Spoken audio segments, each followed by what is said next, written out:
Hey neighbors, it's Jill, chef and co-owner of Good Neighbor Brews in Wiley, Texas, and this is Beer Necessities. Last video, I showed you a simple beer brine for your Thanksgiving turkey. It has now been 24 hours and we're ready to roast this bird.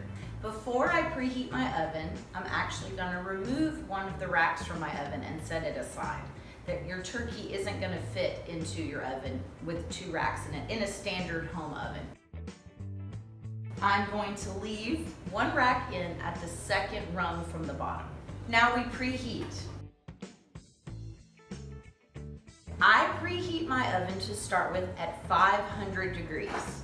Bear with me, we're gonna talk more about this as the video goes on. I understand that is hot. We're not gonna cook the turkey the entire time at 500 degrees, but we are gonna do what's called an oven sear.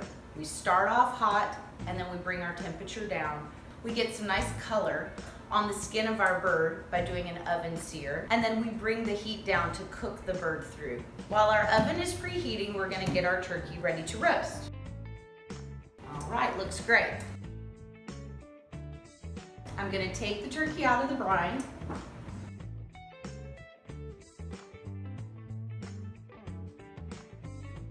I'm gonna check my cavity to make sure that any of the aromatics that I included are inside, but my bird is clear, so we're fine. I strain my brine and then I throw away the solids in the garbage can, just because I don't wanna clog up my sink.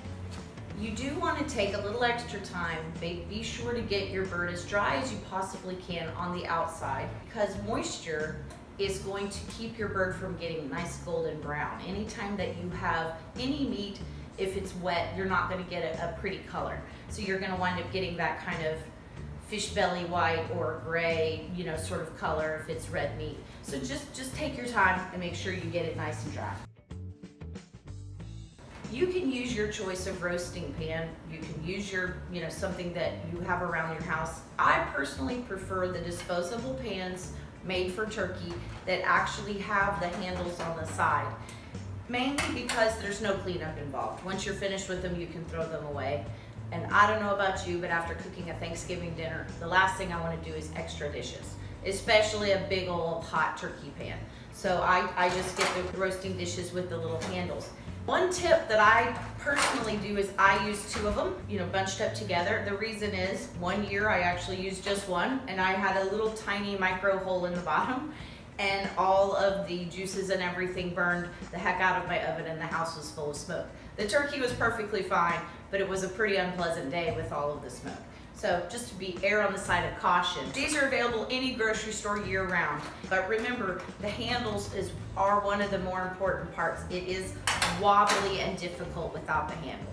On the note of wobbly and difficult, you've got to imagine taking this out with a 16-pound bird in it. I also will set it on top of a cookie sheet or a pizza pan, whatever I have, just to give it a little bit more stability for myself when I'm taking it in and out of the oven. That part's optional, it's just for your own convenience and safety. So before we put the bird into our roasting pan, if you have one at home, you are going to want to line it with a baker's rack, which is just a mesh rack that gives you an inch or two at the bottom of your pan. If you don't own a rack, don't worry. Here's a simple trick for making one at home. You take heavy-duty aluminum foil. You're going to just squeeze it together into a nice long snake. So now we have just a piece of regular aluminum foil, a nice long piece, wadded up into a long snake. You take your makeshift baking rack and we're gonna put it into the bottom of our baking pan. What this does is give your bird something to sit on, so it's not directly on the bottom of the pan where all the juices are and everything, so your bird isn't boiling, it's roasting. That's the key. We want a little bit of space between the bottom of your roasting pan and your bird. Okay, we're good and dry. We've got our roasting pan. At this point, I do add a little bit of cooking spray. Probably doesn't make that big a difference, especially because I'm using a disposable cooking dish. But just to be safe, I go ahead and put a little bit just so we don't have anything sticking. Okay, our bird is ready to go in the pan. We're placing it in our baking dish with the breast side up. Okay, so here we have our wing tips. This is the wing tip part of a chicken or a turkey. They're really not too edible. This really isn't anything in here that you're gonna eat. You can trim these away with a pair of kitchen shears if you like, right here at the joint. I don't bother to do that. What I actually do is I fold them behind the turkey, sort of like the turkey's going like this. I fold back the wing tips of my bird so that they're not sticking out there in front. They're so much smaller and they have so much skin on them. They'll burn a lot faster than the rest of your bird. So by tucking them back, you're just ensuring a little bit more even of a cook. You don't want something causing a lot of smoke and heating up too fast. You want a nice even cooking. So this looks good. I am not going to season the outside of my bird. Like we talked about in the last video, the seasoning now is really in the meat where it belongs. If I were to salt and pepper my skin, you certainly can. It's really more for the look of it than anything else. But keep in mind as well that salt always brings out moisture. So if you're trying to get some color on your skin, anytime you're gonna put salt on it, you're gonna create a wetter environment. So I just skip it. It doesn't really change the taste of the bird much at all. So now our bird is positioned, it's dried, it's brined, it is almost ready to go. We're down to the last couple steps here. So I am going to put a few aromatics in the cavity. I personally do not stuff my bird with stuffing ever. There are some food safety issues. It's also just not how I grew up eating it. So to me, that's not how I do it. So that's not gonna be in this video. I put whatever I can fit in there that I think will, give it a little bit more flavor and mainly some moisture. So I've got white onion, some green apple, some fresh thyme, a sprig of fresh rosemary, a little bit of celery. We're not gonna just jam pack this thing. We want to create a little moisture in there, but we don't want it over full. We wanna make sure that our meat is getting nice even heat.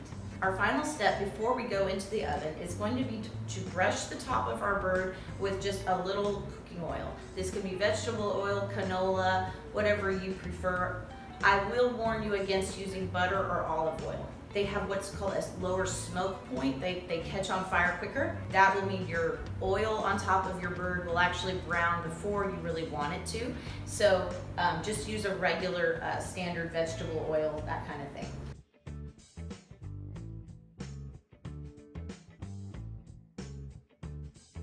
Okay, so now we're oiled up. Keep in mind that your pastry brush or whatever you use to apply your oil needs to go straight into the dishwasher. Just like we talked about kitchen shears at the last video, anything that comes into contact with your bird, you don't want to leave laying around on your countertop or your sink. That's where you run into some foodborne illness problems. Our turkey is ready to go. We're going to be putting it in our 500-degree oven for what's called our oven sear for approximately 30 minutes. You're going to be putting the turkey in the pan directly in with the breast meat up and the legs towards the back of your oven. Now our turkey is in our 500-degree oven for our oven sear. I'm going to set a timer now for 30 minutes. Okay, so now we've put 30 minutes on the clock. We're going to give our bird 30 minutes to get some good color on the outside, and then we're going to bring our temperature down. A little longer than a few minutes later. Okay, so our oven sear is successful. We've had our bird in at 500 degrees for 30 minutes to get some color on it. Our bird is not cooked, it just has color at this point. So now we move on to the actual cooking of the meat. Like we said before, we had our oven at 500 degrees. We're now gonna put it on 350 degrees. This is the key to the fight against a dry turkey. It's called a probe thermometer. We're not gonna cook our turkey based on time, we're gonna base it on temperature. So let's do a real quick rundown of the proper temperatures for chicken and turkey both. Your breast meat is cooked at 160 degrees. Your dark meat, your thigh meat, is cooked at 180 degrees. This is where you run into a lot of trouble with cooking a turkey, is that there's so much meat. It's so easy to dry out the breast meat because it has so little fat in it. It's just almost impossible to get it quite right without the probe thermometer. Also, you can see that we have really great color on the top of our bird now. So we need to prevent this from getting any darker. How we do that is with some heavy duty aluminum foil. You're gonna take a small piece of heavy duty aluminum foil and you're gonna shape it to the breast of your bird.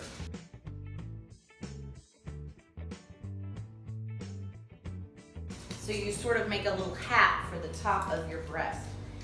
Then I carefully remove it without affecting the shape, and I spray it down again with cooking spray.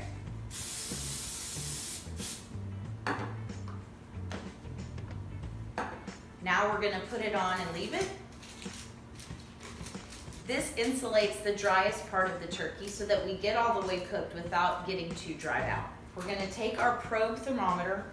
I'm gonna disconnect it from the electronic unit for the moment, and you're gonna position it into the thickest part of your breast meat going long ways. I'm gonna double check I've got the right spot here. You don't wanna run into your wishbone or any other kind of gristle or fat. You're gonna get a false reading if your thermometers are too close to your any part of the bird other than just the meat. So if it's in a fat pocket or skin or next to the bone, you're not going to get a proper reading.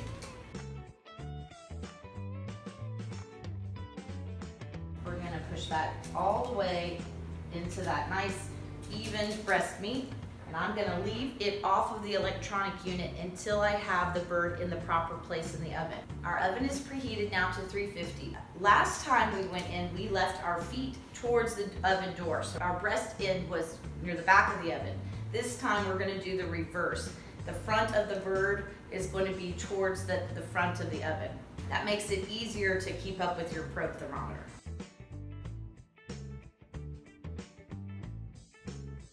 Okay, we shut the oven door. Our oven is 350. We have covered our breast meat with a little tin foil, and we have our probe thermometer placed lengthwise into the breast meat. We hook in our digital read for our thermometer, and most of them will have a way that you can set a time or a temperature. We're not going to set a time, we're going to set a temperature. So we're going to put a temperature read. I'm going to go with about 158. Okay, like we said before, the breast meat is completely cooked at 160, the leg meat is completely cooked at 180. So this gives you a few temperature, variants here. So what will happen is your digital thermometer is reading the temperature in your meat right now. So right now our breast meat is at 114. So we know where we are, exactly where we are. And your thermometer is going to beep when you get to 158. I'm going to leave that on the countertop and just let it work its magic. Quickly, while we let the bird cook, we'll give you one more tip about what's called carryover cooking. Okay, carryover cooking is everything you make will continue to rise in temperature after it's removed from the heat a little bit, depending on the size of what you're making. So if you're making a steak, an individual steak, you may come up just 1 or 2 degrees, but you do need to plan for it. With a whole turkey, you come up quite a bit. Keep that in mind too, that you don't want to wait until your breast meat is cooked or overcooked. You want to give it a little bit of room to come up. It does that while you rest the bird. It continues to cook. In my experience, getting a bird of this size to the right temperature is between 2 and 3 hours. So we're just going to sit back and let this bird do its thing. Many unbearable hours later. Okay, our probe thermometer has sounded. That means that our internal temperature has reached where we set it, which was 158. So now I'm going to go ahead and take the turkey out of the oven. Before I do that, I'm going to remove the probe thermometer from the base just so that it doesn't get knocked off the counter.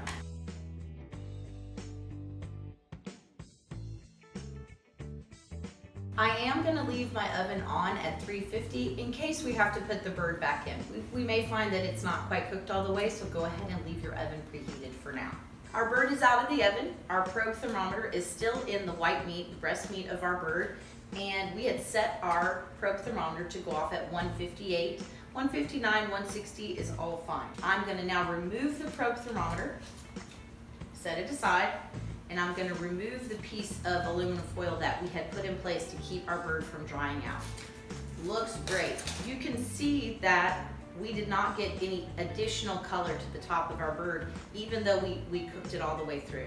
After that 30-minute oven sear, it was in for another 2.5 hours. Probably remember this is a 16-pound bird, so that's about 3 hours of cooking time total for a 15, 16-pound bird. Now we're gonna reposition our probe thermometer into the dark meat of the bird.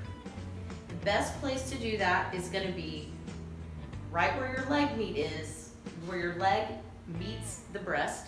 You can sort of go sideways and you get the thermometer right into kind of the thickest part of the thigh meat. It's not the easiest thing to do. If you get a funny temperature, way too high, way too low, reposition. Also, if you feel that your thermometer bumping up against the bone or anything like that, you immediately want to reposition. You always want your probe thermometer to really just be into the meat. Like I said before we started cooking our bird, breast meat, the white meat is fully cooked at 160. The dark meat is fully cooked at 180. That's a very tricky concept. So when I put my thermometer into the dark meat, even though my breast says 160, my dark meat is only reading right now at 150. So what we're gonna do is we're gonna count on carryover cooking to help us make it through the rest of the way. So now my thermometer is positioned, my bird is cooling, and I'm gonna cover the entire thing with aluminum foil.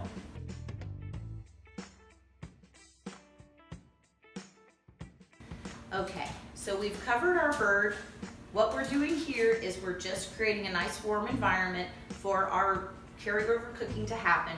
Also for our meat to rest. So resting your meat means that you don't immediately start cutting it up. If you do that, all of your juices will come out. So any piece of meat that you cook, you're gonna need to rest. Because this is such a big piece of meat and so complicated, you have 2 different temperatures on the same bird. I rest this for a full hour. We did a 30-minute oven sear. We cooked for approximately 2.5 hours at 350, and now we're gonna do an hour rest. So this bird's just gonna sit here. Our thermometer is on. I do not have an alarm set on the thermometer. We're just gonna see how much carryover cooking we get from our dark meat. So you may be asking, what do I do during that hour? What I recommend is things that you can make ahead of time that require your oven, such as your pies and things like that. Make those the night before. Those you can serve room temperature most likely. Things that you can't serve room temperature, like your dressing, this is the time to put that in the oven. You really don't want to make that too far in advance the night before because you have to worry about reheating it. It also has eggs in it, so it's not something that you can leave out for too long. So this is the time to go ahead and put your dressing into the oven. You know, oven management is a really tricky thing on Thanksgiving Day, so be aware of that too, that this is your 1 hour that you get where you can go ahead and stick a few more things in the oven. We're gonna end this video here because our turkey is cooked. Our next video is gonna be all about how to carve this up and put it on a platter and make it look just perfect. If that doesn't interest you, we've also got, I'm gonna do my Yukon Gold Boursin cheese mashed potato video. I've got a fantastic beet and citrus salad that is out of this world. I absolutely love it. And I'm also gonna do my collard green recipe. It's a vegetarian collard green recipe. You can never have enough vegetarian options around the holidays. It's always a tricky thing for people. And my world famous make ahead gravy, which you can really use on anything. It is an all-purpose gravy. You can make it days ahead.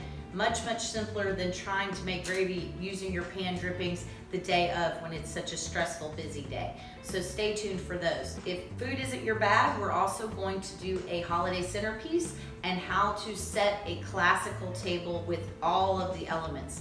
Just in case that you're interested, stay tuned. Thank you for being with us at Necessities. Bye, neighbors.